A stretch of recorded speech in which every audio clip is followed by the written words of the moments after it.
की पंचमी के दिन देवाधिदेव महादेव पर चढ़ाई गई शमी पत्र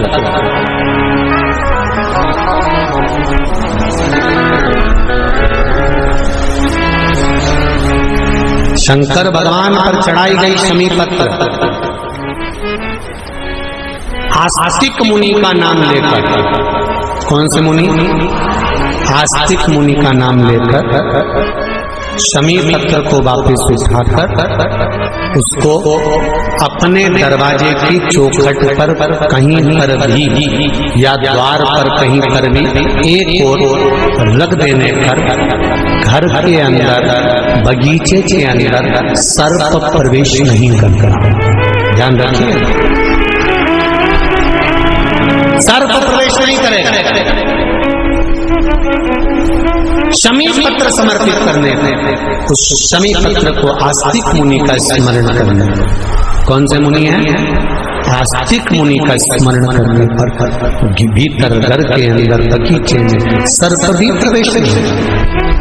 उस शमी पत्र में जया, विषहरा, शामली वारी, दौतली और देव, ये पांचों कन्याओं का भाव प्रकट हो जाता है और वो कन्याएं हमारे घर के द्वार की रक्षा करती हैं। तुम्हारे घर की बहन बेटी क्या करती है?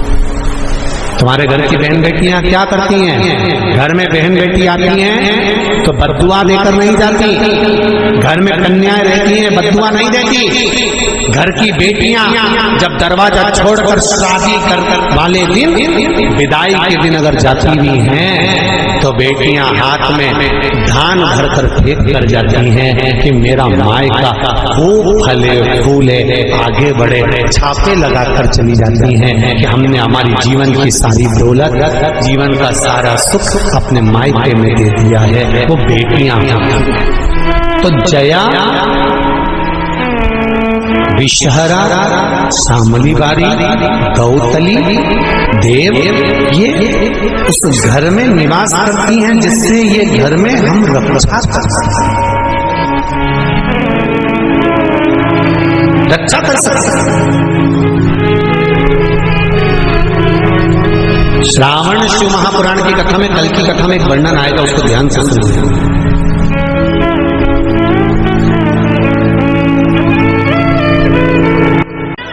शिव की आराधना किसको करते हैं? कोई कहता है कि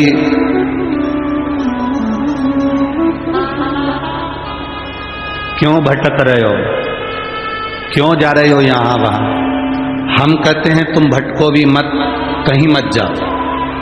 तुम्हारे घर के नजदीक में जो शंकर का शिवालय हो, तुम्हारे घर के नजदीक में जो शंकर का मंदिर हो, शिव मंदिर हो, शिवालय हो, उस शिवालय में जाकर एक लोटा जल प्रतिदिन चढ़ाना प्रारंभ करो।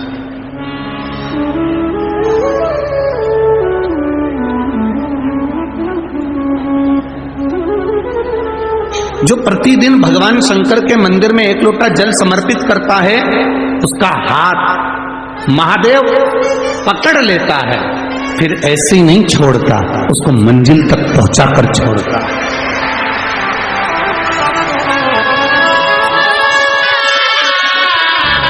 वो ऐसे ही नहीं छूट सकता।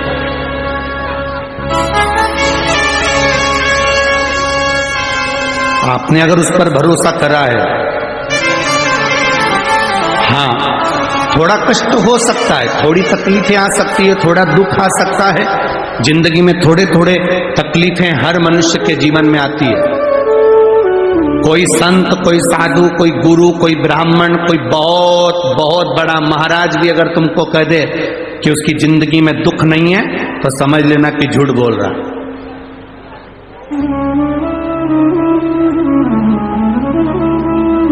मेरे राम जी महाराज भी इस पृथ्वी पर जन्मे तो उनकी जिंदगी में भी दुख आया। मेरे भगवान कृष्ण भी इस पृथ्वी पर जन्मे तो उनकी जिंदगी में भी दुख आया। माता जानकी भी इस पृथ्वी पर प्रगटी तो उनकी जिंदगी में भी दुख आया। राधा रानी भी इस पृथ्वी पर प्रगटी तो उनकी जिंदगी में भी दुख आया। संसार में अगर जन्म लिया है, मृत्यु लोक में अगर तुम पैदा हुए हो, पृथ्वी पर अगर तुम आए हो, तो तुम्हारी जिंदगी में दुख ये नहीं कि नहीं आएगा। हमारे पूर्व के कर्म के अनुसार हमारी जिंदगी में दुख, हमारी जिंदगी में तकलीफें आती है, पर वो दुख मिटेगा कैसे?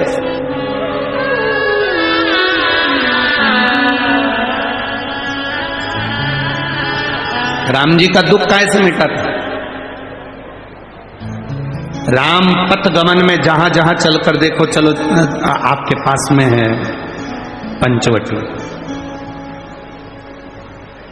आपके पास में नासिक लगा हुआ है, पंचवटी लगी हुई। ये कथा 19 तारीख को पूर्ण हो जाएगी। 21 तारीख को नासिक में माता गोदावरी के तट पर पंचवटी में 5 दिवसीय कार्तिक महीने में कथा लोगों को श्रवण करने के लिए भक्तों को मिल जाएगी। आपके नजदीक में लगी है पंचवटी, चलो जाओ। जितने राम जी महाराज अयोध्या से लंका तक गए, उसके बीच में जितने राम जी के मंदिर नहीं है, उससे अधिक शंकर जी के मंदिर हैं।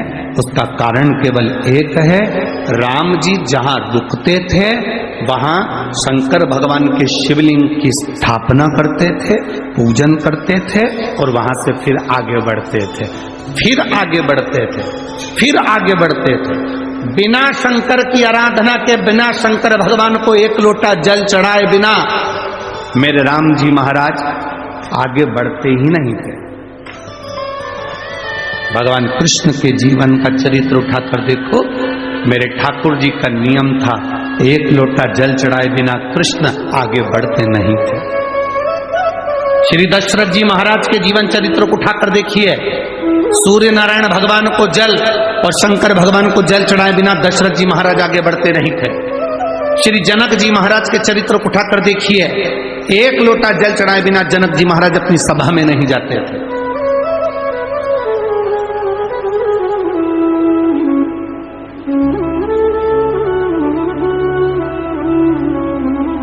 थोड़ी जिंदगी में तूफान आते हैं, कष्ट आते हैं, दर्द आता है, तकलीफें आती हैं, पर तूफान आता है तो पता चलता है ना कि मजबूती कितनी है। अभी पता चला कि नहीं चला? अरे बोलो तो जम के, पता चला ना कि मजबूती कितनी है। ये हवा चलती है, तूफान आता है, तब पता चलता है मजबूती कितनी है। उसी तरह दूसरे धर्म के लोग तुम्हें डिगाने के लिए आगे बढ़ते हैं, पर तुम्हारे भीतर का सनातन धर्म दिखा देता है कि मजबूती कितनी।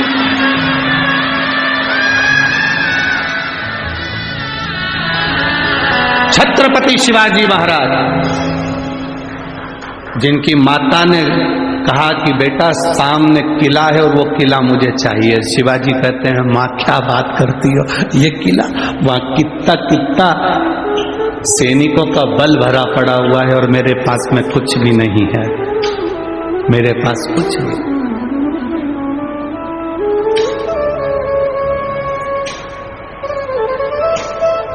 जीजाबाई के शब्द जब श्रवण किए,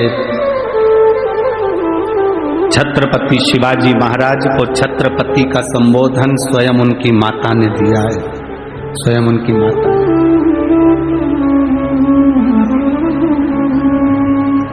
कह दिया जीजाबाई, सामने जो किला है वो मेरा है, तुझे मालूम है?